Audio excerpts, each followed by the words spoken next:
ආයිබෝවන් vision එඩියු ශ්‍රී Lanka YouTube නාලිකාව සමග එකතු වී සිටින ඔබ සියලු දෙනා සාදරයෙන් පිළිගන්නවා. සාමාන්‍ය පෙළ විද්‍යාව විෂය මූලික කර ගනිමින් අද දිනෙත් තවත් වැදගත් පාඩමක් ආවරණය කිරීමේ බලාපොරොත්තු වෙනුයි අප ඔබ සමග එකතු වන්නේ. ඒ අනුව අද දිනේ 11 වන ශ්‍රේණියේ එන අවසාන පාඩමේ වැදගත් කරුණු කිහිපයක් ගැන ඔබත් සමග සාකච්ඡා කරනවා. එනම් 11 වන ශ්‍රේණියේ ජෛව ගෝලය කියන පාඩමේ නිර්දිෂ්ට ස්වභාවික ආපදාවන් පිළිබඳව මෙම වීඩියෝ තුල සාකච්ඡා කරන අතර මෙම පාඩම ඉතාමත් වැදගත් වෙනවා විද්‍යාව ප්‍රශ්න පත්‍ර සිදු කිරීමේදී. විශේෂයෙන්ම සාමාන්‍ය පෙළ ප්‍රශ්න පත්‍රවල ව්‍යුහගත රචනා, ඒ වගේමයි රචනා ප්‍රශ්න සඳහා මෙම පාඩම බලපානවා. මෙම පාඩමෙන් ප්‍රශ්න බොහෝ විට දක්නට ලැබෙනවා. ඒ අනුව අප මූලික වශයෙන් හරිතාගාර ආචරණය කියන ක්‍රියාවලිය සහ ගෝලීය උණුසුම ඉහළ යාම, අම්ල වැසි ඇතිවීම, ඕසෝන් වියන හායනය හා ප්‍රභා රසායනික ධූමිකාව යන ගෝලීය ස්වභාවික ආපදාවන් ගැන අධ්‍යයනය කරනවා. මෙහිදී හරිතාගාර ආචරණය ස්වභාවික ආපදාවක් නැතහොත් ගෝලීය වශයෙන් බලපාන අර්බුදයක් වෙන්නේ නැහැ. එය බලවත් වීම නිසා හටගන්නා ස්වභාවික ආපදාවක් තමයි ගෝලීය උණුසුම ඉහළ යාම. එනම් මෙම වීඩියෝ තුලින් අප මූලිකව හරිතාගාර ආචරණය කියන්නේ මොකක්ද? ගෝලීය උණුසුම ඉහළ යන්නේ කොහොමද? ඒ නිසා හටගන්නා අහිතකර බලපෑම්, අම්ලවැසි ඇති වෙන්නේ කොහොමද? ඒ වගේමයි ඕසෝන් වියන හායනය ගැන, ඒ වගේම අවසානයේට ප්‍රභා රසායනික ධූමිකාව නැතහොත් ප්‍රකාශ රසායනික ධූමිකාව ගැන අධ්‍යයනය කරනවා. මේ ඉතාමත් වැදගත් පාඩමක් විශේෂයෙන්ම ව්‍යුහගත රචනා සහ රචනා ප්‍රශ්නවලට ඉවහල් වෙනවා. අප පළමුව විමසා බලමු හරිතාගාර ආචරණය කියන්නේ කුමක්ද කියලා. අපි දන්නවා පෘථිවියට ආලෝකය වගේම තාපය ලැබෙන්නේ සූර්යාගෙන්. සූර්යාගේ සිට පෘථිවියට තාප විකිරණ ලැබෙනවා. ඒ ලැබෙන තාප විකිරණ පෘථිවි පෘෂ්ඨයේ වැදිලා ආපසු පරාවර්තනය වෙලා වායු ගෝලයට පිට වෙනවා. මෙලෙස පිටවන තාප විකිරණ වායු ගෝලයේ පවතිනවා හරිතාගාර වායු නැත්නම් හරිත වායු නැමැති වායුන් කිහිපයක්. මෙම වායුන් පෘථිවි පෘෂ්ඨයේ වැදී පරාවර්තනය වන තාප විකිරණ නැවත අවශෝෂණය කරලා පෘථිවි පෘෂ්ඨයටම පරාවර්තනය කිරීම සිද්ධ කරනවා. එවිට පෘථිවි පෘෂ්ඨයට දිගින් දිගටම තාප විකිරණ ලැබීම සිද්ධ වෙනවා. ඒ හරහා පෘථිවි පෘෂ්ඨයේ උෂ්ණත්වය ඉහළ යාම සිද්ධ වෙනවා. මේ ක්‍රියාවලියට අපි කියනවා හරිතාගාර ආචරණය කියලා. සූර්යාගේ සිට පෘථිවියට ලැබෙනවා තාප විකිරණ. ඒවා පෘථිවි පෘෂ්ඨයේ වැදිලා ආපසු වායුගෝලයට පරාවර්තනය වෙනවා. වායුගෝලයේ පවතිනවා හරිතාගාර වායු නැත්නම් හරිත වායු කියලා අප සලකන වායුන් වර්ග කිහිපයක්. ඒ වායුන් පෘථිවි පෘෂ්ඨයේ වැදී පරාවර්තනය වන තාප විකිරණ අවශෝෂණය කරලා යලි පෘථිවියටම යොමු කිරීම සිද්ධ වෙනවා. ඒ හරහා පෘථිවි පෘෂ්ඨයේ උෂ්ණත්වය ඉහළ යාම සිදු වෙනවා. මෙය හරිතාගාර ආචරණය. මේ ඉතාමත් වැදගත් ක්‍රියාවලියක්. විශේෂයෙන්ම පෘථිවිය තුළ උෂ්ණත්වය ඉහළ යාම මේ හරහා සිද්ධ වෙනවා. ජීවීන්ගේ පැවැත්මට අත්‍යවශ්‍ය ක්‍රියාවලියක් විදියට හරිතාගාර ආචරණය හඳුන්වා දෙන්න පුළුවන්. ජීවීන්ට ජීවත් වීමට අවශ්‍ය කරන උෂ්ණත්වයක් පෘථිවියේ ලැබෙන්නේ මේ හරිතාගාර ආචරණය කියන ක්‍රියාවලිය මගින්. චන්ද්‍රයා හා පෘථිවිය සලකා බැලූ විට චන්ද්‍රයාගේ හරිතාගාර ආචරණය කියන ක්‍රියාවලිය සිදුවන්නේ නැහැ. ඒ නිසා චන්ද්‍රයා පෘථිවියට සාපේක්ෂව සිසිල් ග්‍රහයෙක්. එතකොට චන්ද්‍රයාගේ ජීවීන්ට ජීවත් වන සුදුසු වාතාවරණයක් නිර්මාණය වන්නේ නැහැ. හරිතාගාර ආචරණයේ ක්‍රියාවලිය මගින් තමයි පෘථිවියට නිශ්චිත උෂ්ණත්වයක් ලැබෙන්නේ. ජීවීන්ට ජීවත් වන්න ඕන කරන උෂ්ණත්වයක් ලැබෙන්නේ හරිතාගාර ආචරණයේ ක්‍රියාවලියෙන්. මේ සඳහා දායක වන ප්‍රධාන වායු අපි සලකන්නේ හරිතාගාර වායු කියලා.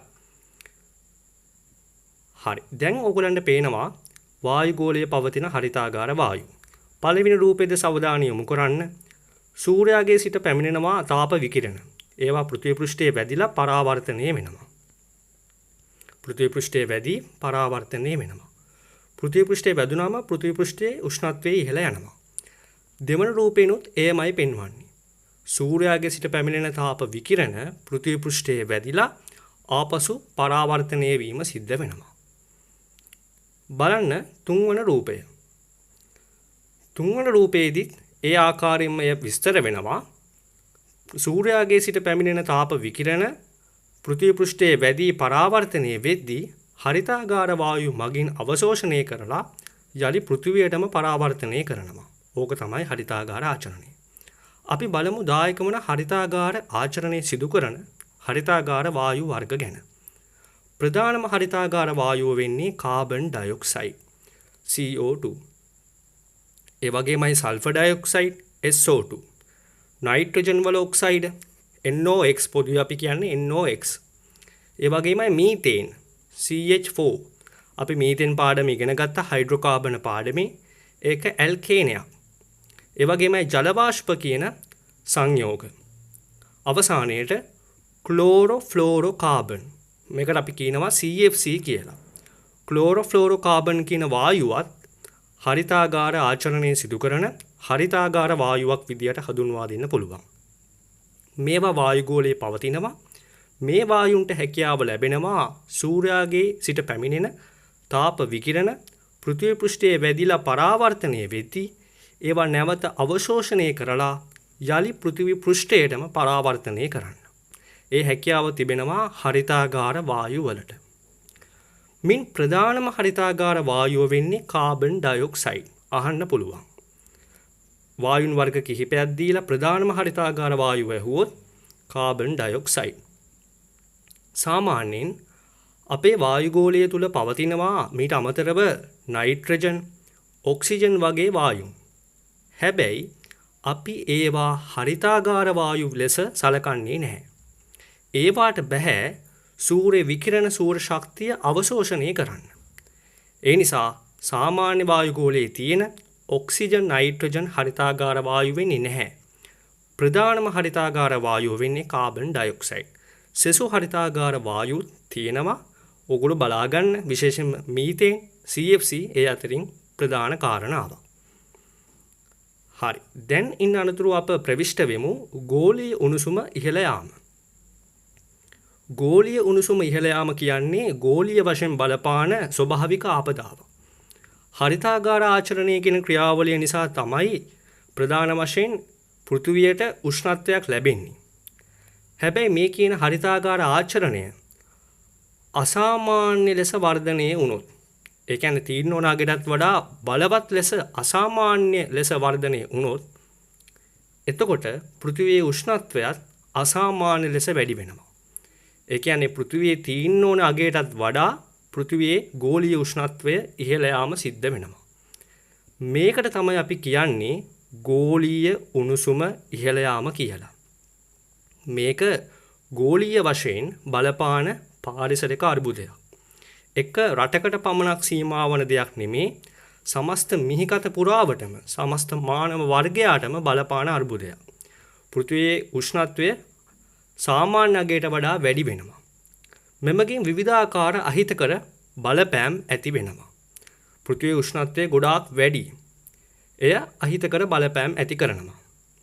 අප දැන් විමසා බලමු හරිතාගාර වායු පරිසරයට නිදහස් වන ක්‍රම. මම ප්‍රධාන හරිතාගාර වායු කිහිපයක් හඳුන්වා දුන්නා. ඔයගලන්ට මතක ඇති. කාබන් ඩයොක්සයිඩ්, සල්ෆර් ඩයොක්සයිඩ් ආදිය. අපි බලමු කොහොමද හරිතාගාර වායු පරිසරයට නිදහස් වෙන්නේ. මින් ප්‍රධානම ක්‍රමය වන්නේ පොසිල ඉන්ධන දහනය කිරීම නිසා. අපි දන්නවා සාමාන්‍ය දහනයක් වුණාම කාබන් ඩයොක්සයිඩ් නිදහස් වෙනවා. විශේෂයෙන්ම පොසිල ඉන්ධන දහනය වුණාම වැඩි හරියක් වායුගෝලයට කාබන් ඩයොක්සයිඩ් නිදහස් වෙනවා. මොනවාද පොසිල ඉන්ධන වලට උදාහරණ වෙන්නේ? විශේෂයෙන්ම ගල් අගුරු, පෙට්‍රෝලියම් තෙල්, ඒ කියන්නේ පෙට්‍රල්, ඩීසල් වගේ ඒවා දහනය වුණාම වායුගෝලයට කාබන් ඩයොක්සයිඩ් නිදහස් වෙනවා.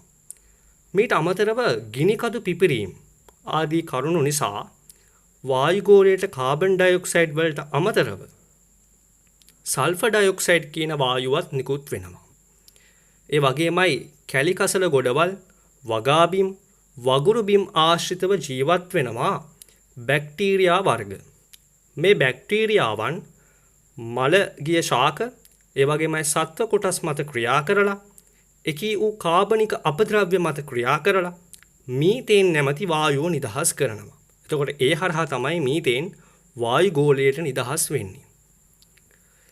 මේ රූපයෙන් ඔයගලන්ට පේනවා කර්මාන්ත ශාලාවලින් කොහොමද වායුන් පිට කරන්න කියලා. විශේෂයෙන්ම කාබන් ඩයොක්සයිඩ් වගේ වායු වර්ග බොහෝ විට කර්මාන්ත ශාලාවලින් නිකුත් කරනවා. ඉන් අනතුරුව වැදගත් කාරණාව වන්නේ ක්ලෝරෝෆ්ලෝරෝ කාබන්. ඒකත් අහිතකර වායුවක්, හරිතාගාර වායුවක්.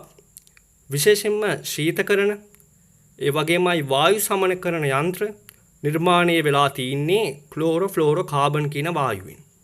නැත්නම් CFC කියලා අපි කියනවා. මේ CFC කියන වායුව විශේෂයෙන්ම ශීතකරණවල ආදියේ සිසිල්භාවය ලබා දෙන්නේ මෙම වායුව මගින්. ඉතින් මෙම වායුව පරිසරයට නිකුත් වුණොත් ඒක හරිතාගාර වායුවක් විදියට ක්‍රියාත්මක වෙනවා. ඒක හරිතාගාර ආචරණයට දායක වෙනවා. හරිතාගාර ආචරණයේ අසාමාන්‍ය ලෙස වර්ධනය වුණොත් තමයි ගෝලීය උණුසුම ඇති වෙන්නේ. දැන් මෙම සටහනින් අපි ඉන්නතුරුව සාකච්ඡා කරනවා ගෝලීය උණුසුම නිසා ඇතිවන අහිතකර බලපෑම්. ප්‍රධාන වශයෙන් මිහිතල ඒ උණුසුම අධික ලෙස වැඩි වෙනවා.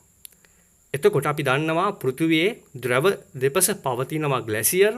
මේ ග්ලැසියර් දිය වෙන්න ගන්නවා.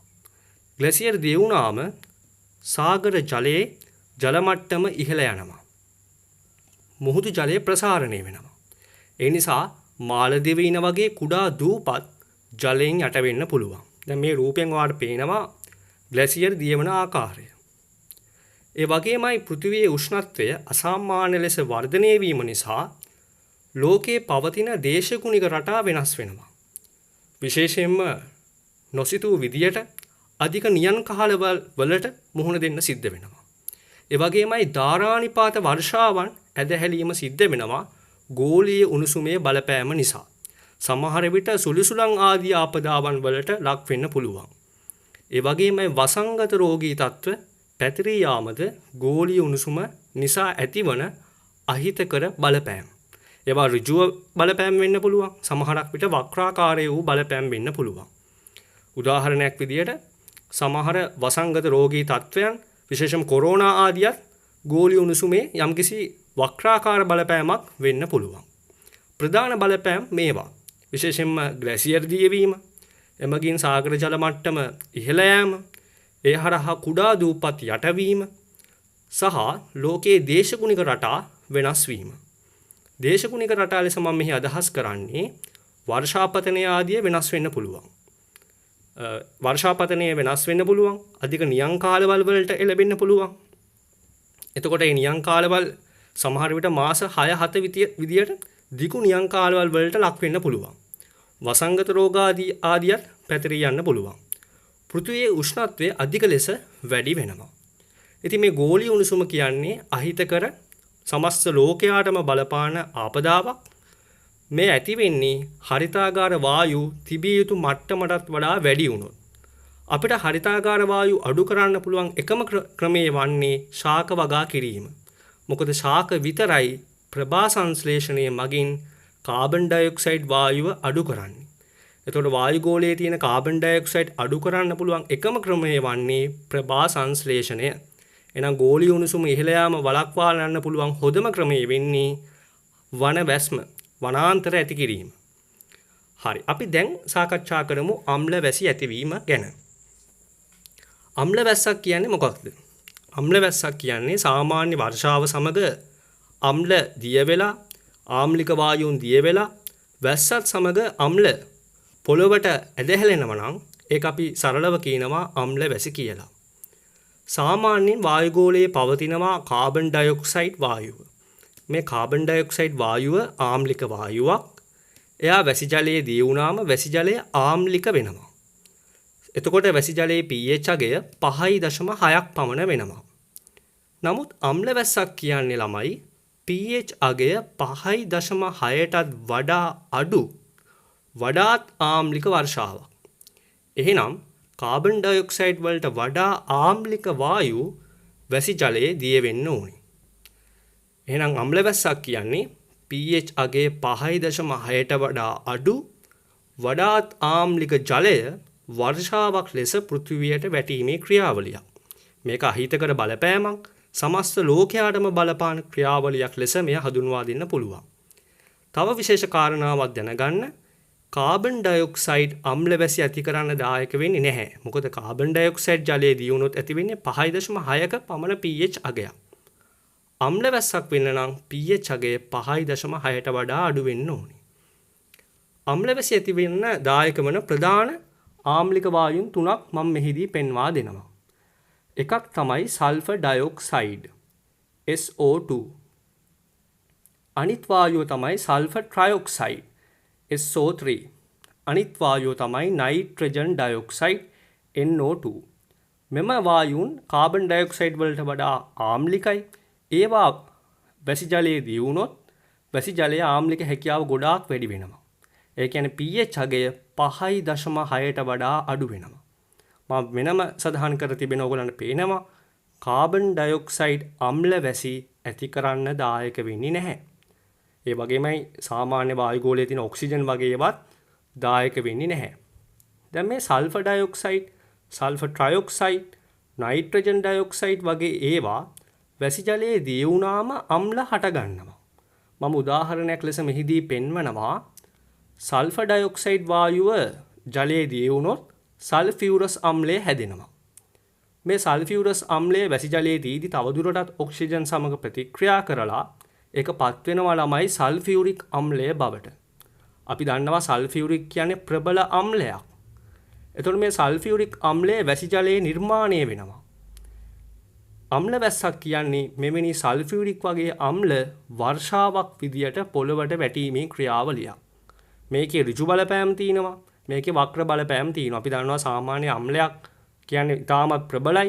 ඒක සාමාන්‍ය අතට වගේ වැටුනොත් අත පිච්චෙනවා. එහෙනම් දැන් හිතන්න අම්ල වැස්සක් වැටුනොත් මොන වගේ අහිතකර බලපෑම් ඇති වෙන්න පුළුවන්ද? ප්‍රධාන අහිතකර බලපෑම් කිහිපයක් මම මෙහි සඳහන් කර තිබෙනවා. අම්ල වැසි පොළවට වැටීම හරහා පස නිසරු වෙනවා. පස නිසරු වුණාම විශේෂයෙන්ම බෝග ආදී වනාන්තර ආදිය විනාශ වෙනවා. ජලාශයකට අම්ල වැස්සක් වැටුනොත් ජලාශය ආම්ලික වෙනවා. ඒ ආම්ලික වීම නිසා මත්ස්‍යයන් වගේ ජලජ ජීවීන් සම්පූර්ණයෙන්ම විනාශ වෙනවා. ඒ වගේමයි පසට අම්ල වැසි වැටීම නිසා පසේ තියෙන ඛනිජ දුර්වල වෙනවා. ශාකවලට ඛනිජ අවශෝෂණය කිරීමට නොහැකි වෙනවා. ඛනිජ අවශෝෂණයට බාධා ඇති වෙනවා. ඒ වගේමයි හුණුගල් ආදී පාෂාණ වලින් නිර්මාණ කරලා තිබ්බොත් මේ පාෂාණ මතට අම්ල වැසි වැටුනොත් මේ පාෂාණ දියවීමට ලක් වෙනවා. දැන් විශේෂයෙන්ම ඉන්දියාවේ ටච් මහල නිර්මාණය කරලා තියෙන්නේ කිරිගරුඩ පාෂාණින්. නමුත් ඉන්දියාවේ අම්ල වැසි වලට ලක් වෙන රටක්. අද වෙද්දී ටච් මහල් මන්දිරයට බොහොමයක් අහිතකර බලපෑම් ඇති වෙලා තියෙනවා අම්ල වැසි මගින්. විශේෂයෙන්ම හුණුගල් වගේ පාෂාණ මතට අම්ල වැසි වැටුනොත් දිය වෙන්න ගන්නවා. ඒ වගේමයි ලෝහමය ඉදිකිරීම විශේෂයෙන්ම යකඩමය ඉදිකිරීම ආදියට අම්ල වැසි වැටුනොත් ඒවා විනාශ වෙනවා. නටබුන් ආදිය විනාශ වෙලා යනවා. අම්ල වැසි පොළවට වැටුනම මේ පොළවේ තියෙනවා අක්‍රිය තත්වයේ තියෙන බැරලෝහ. මේ බැරලෝහ ඉතාමත් විසයි. ජීවීන්ට විස සහිත වෙනවා. උදාහරණයක් විදිහට මර්කරි හෙවත් රසදිය, කැඩ්මියම්, ක්‍රෝමියම් වගේ බැරලෝහ තියෙනවා. අම්ල වැසි වැටීම නිසා මේ බැරලෝහ සක්‍රිය වෙනවා. සක්‍රිය වෙලා ඒවා ජලාශවලට නිකුත් වෙනවා. පසුව ඒවා ජීවීන්ගේ දේහ තුළට ගමන් කරන්න පුළුවන්. එහෙනම් මේවා තමයි අම්ල වැසි මගින් හටගන්නා අහිතකර බලපෑම්. දැන් මේ රූපෙන් ඕගලන්ට පේන්නේ අම්ල වැස්සක් නිසා වනාන්තරයක් විනාශ වී ඇති ආකාරය. හරි. දැන් අප ඉන්න අනතුරුව සාකච්ඡා කරමු ඕසෝන් වියන හායනය. ඊට මත්තෙන් අපි විමසා බලමු මොකක්ද ඕසෝන් කියන්නේ. ඕසෝන් කියන්නේ ළමයි ඔක්සිජන් පරමාණු 3කින් ත්‍රිත්වයකින් සමන්විත වන අණුවක්. O3 කියන්නේ ඕසෝන්ට. O2 නම් ඔක්සිජන්. දැන් බලන්න මේ රූපයෙන් පෙන්වනවා O3 O3 අන්න එහෙම තියෙනවා නම් ඒකට කියන්නේ අපි ඕසෝන් කියලා. මේ ඕසෝන් ඉතාමත් වැදගත්. ඕසෝන් විශේෂයෙන්ම පෘථිවියේ වායුගෝලයේ කිලෝමීටර් 25ක පමණ ඉහළින් ඕසෝන් වලින්ම සමන්විත ඕසෝන් ස්තරයක් අපේ වායුගෝලයේ තියෙනවා.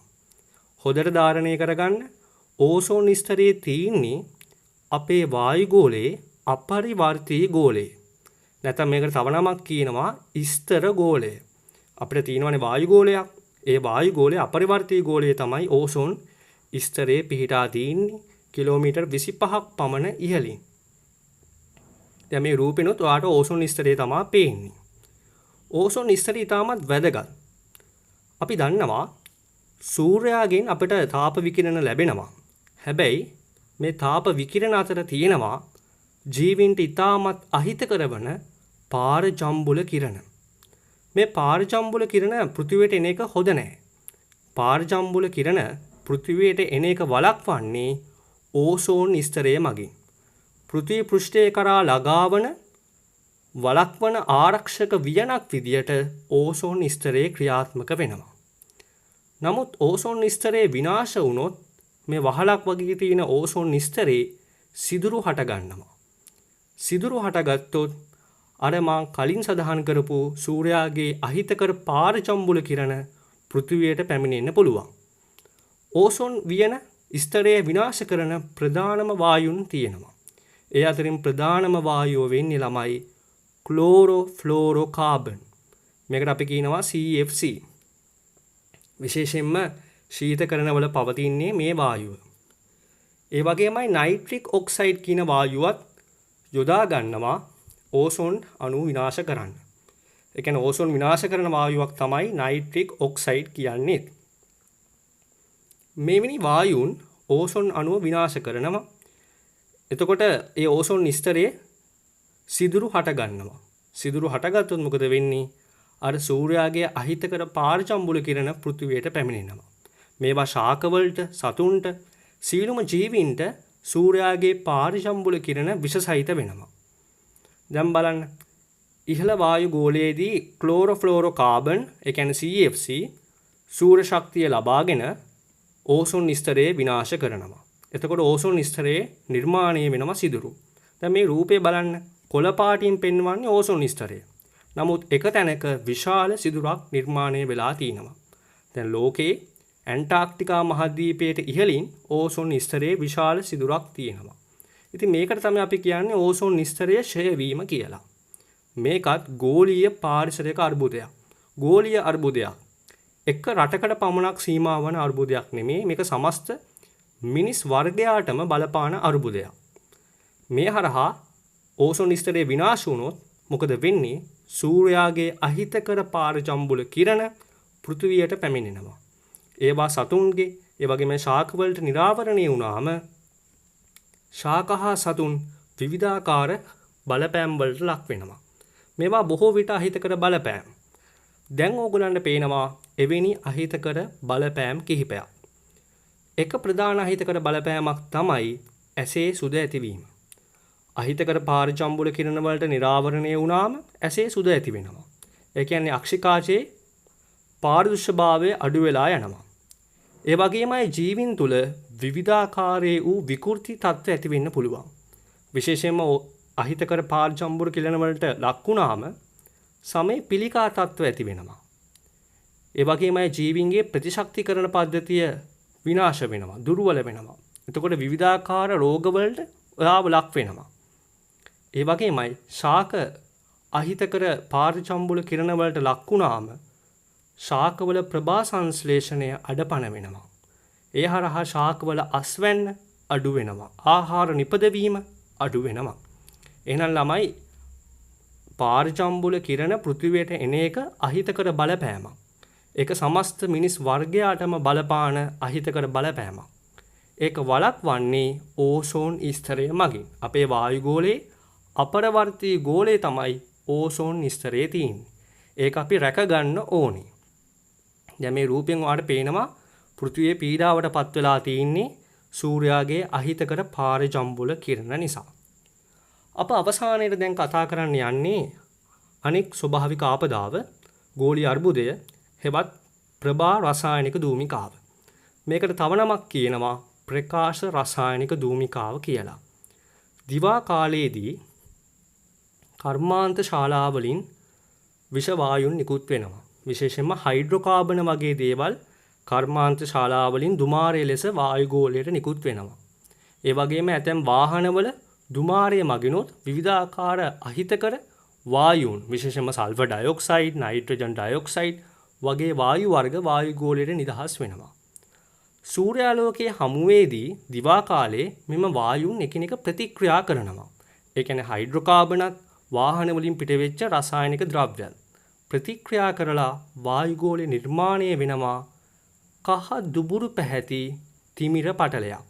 ඒ කියන්නේ අහස බැලුවම අහස කහ පැහැයෙන් යුක්ත වෙනවා. දුබුරු පැහැයෙන් යුක්ත වෙනවා.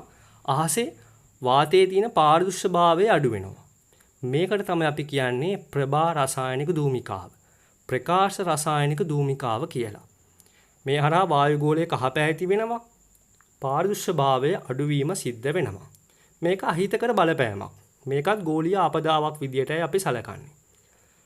ප්‍රභා රසායනික දූමිකාවක් තිබ්බම විවිධාකාර වූ අහිතකර බලපෑම් සිද්ධ වෙනවා. විශේෂයෙන්ම හිතන්න කිසියම් ප්‍රදේශයක් ප්‍රභා රසායනික දූමිකාවට ලක් වෙලා කහ පැහැයෙන් යුක්තයි නම් ඔබ එම ප්‍රදේශයේ ඉදිද්දී ඔබට ශ්වසන පද්ධතියේ විවිධාකාර රෝගාබාධ එනවා.